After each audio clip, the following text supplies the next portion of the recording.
पूरा केस सिर्फ और सिर्फ एक राजनीतिक षड्यंत्र है। और अब हम देख रहे हैं कि इस षड्यंत्र के तहत यह कोशिश की जा रही है कि अरविंद केजरीवाल जी को लोकसभा के चुनाव से पहले गिरफ्तार कर लिया जाए। भारतीय जनता पार्टी ये चाहती है कि लोकसभा के चुनाव में अरविंद केजरीवाल जी प्रचार ना कर पाए। यही कारण है कि जस्ट लोकसभा के चुनाव से पहले अरविंद केजरीवाल जी को समन पे समन भेजा जा रहा है, लेकिन यह नहीं बताया जा रहा कि उनको समन कर क्यों रहे हैं। क्या उन्हें एक विटनेस के तौर पे समन कर रहे हैं? क्या उन्हें एक अक्यूज्ड के तौर पे समन कर रहे हैं? क्या उन्हें दिल्ली का मुख्यमंत्री होने के नाते समन कर रहे हैं? क्या उन्हें आम आदमी पार्टी का नेशनल कन्वीनर होने के नाते समन कर रहे हैं? ये ईडी कुछ भी बताने को तैयार नहीं है। इसलिए बताने को तैयार नहीं है क्योंकि ये जो समन है और ये जो गिरफ्तार करने का इरादा है, इसका किसी भी जांच से कोई भी लेना देना नहीं है। ये सिर्फ और सिर्फ अरविंद केजरीवाल को लोकसभा के चुनाव से पहले गिरफ्तार करने की साजिश है। यह देश का इकलौता ऐसा कानून है जिसमें बेल मिलना लगभग असंभव है, क्योंकि कानून के प्रावधान ही ऐसे हैं। तो भारतीय जनता पार्टी ने क्या किया? इस कानून में जिसमें बेल मिलना लगभग असंभव है, अपने सारे विपक्षी दलों पर इस कानून में केस कर दिए। क्यों?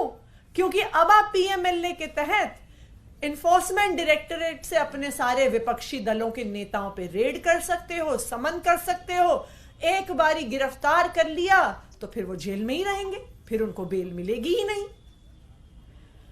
आज जो पीएमएलए का प्रयोग हो रहा है, आज जो ईडी का प्रयोग हो रहा है, वो सिर्फ और सिर्फ राजनीतिक षड्यंत्र के तौर पर हो रहा है। जो पार्टियां भारतीय जनता पार्टी का विरोध कर रही हैं, उनको तोड़ने के लिए हो रहा है। जो नेता भारतीय जनता पार्टी ज्वाइन कर लेते हैं, उनके केस खत्म हो जाते हैं। ऐसा क्या है कि शुभेंदु अधिकारी पे इतने सीबीआई ईडी के केस हुए, लेकिन जैसे ही वो भारतीय जनता पार्टी में आए टीएमसी छोड़कर, सारे केस खत्म हो गए। ऐसा क्या है कि हेमंत बिस्व शर्मा पे सीबीआई ईडी के इतने केस हुए, लेकिन जैसे ही वो भारतीय जनता पार्टी में आए तो सारे केस खत्म हो गए। अभी कुछ ही दिन पहले हमने उदाहरण देखा कि एनसीपी को छोड़कर छगन भुजबल और अजीत पवार भारतीय जनता पार्टी में शामिल हुए, और उसके कुछ ही दिन में ईडी ने कोर्ट के सामने कहा कि हमारे पास तो छगन भुजबल जी के खिलाफ कोई सबूत ही नहीं है, हम तो सालों से ऐसे ही केस चला रहे थे।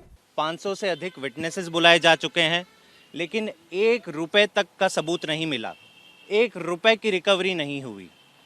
अब ये चाहते हैं कि ठीक लोकसभा चुनाव के पहले कैसे भी करके अरविंद केजरीवाल जी को अरेस्ट कर लें। इतना ही नहीं, इंडिया अलायंस के कई बड़े नेताओं पर ईडी की कार्यवाही चल रही है, उनको भी अरेस्ट कर ले, ताकि मोदी जी को विपक्ष का सामना ना करना पड़े।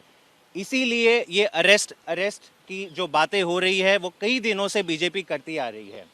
दूसरी बात, आम आदमी पार्टी अरविंद केजरीवाल जी हर इन्वेस्टिगेशन से कोऑपरेट करने के लिए तैयार हैं, बशर्ते कि वो कानूनी प्रक्रिया के तहत हो।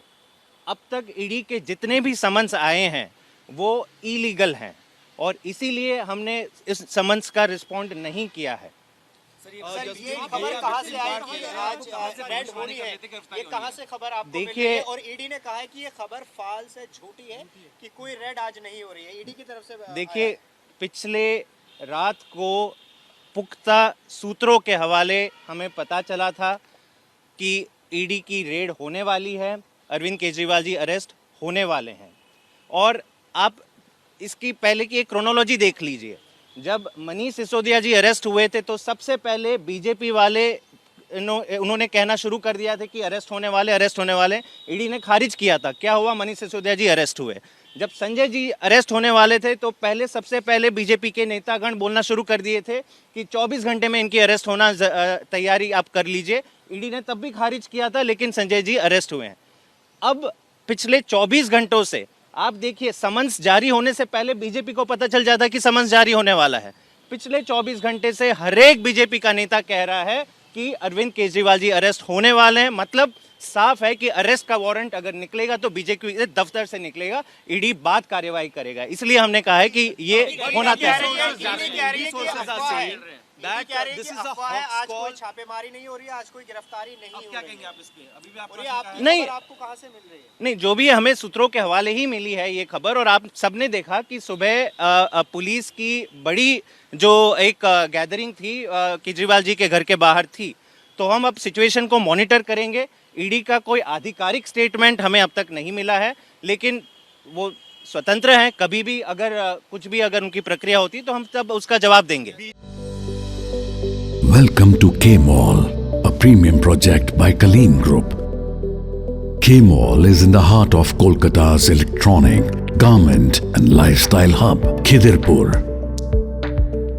K-Mall, which is designed as a world-class mall, is the outcome of endless effort of our experts, combined with modern superb techniques and new age design. Book now